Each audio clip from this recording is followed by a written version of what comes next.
সাংবাদিক যারা আছেন এটা যদি এখনই বন্ধ না করেন আপনাদের সহ আমরা তালা মেরে দেবো কিন্তু আমরা কিন্তু এখানে তালা মেরে দিব। আপনারা পায়খানা বাইরে বসে আছেন।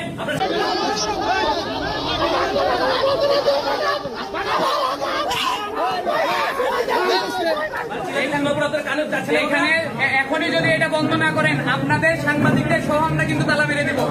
আমরা চাই না যে সাংবাদিকের সাথে কোন রকমের উল্টাপাল্টা ব্যবহার করতে। আমরা ভাই সাংবাদিকদের তালা মারবেন না ভাই, আমরা বলছি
আদারল্যান্ড 24 বিশ্ব সংবাদ 24 ঘন্টা।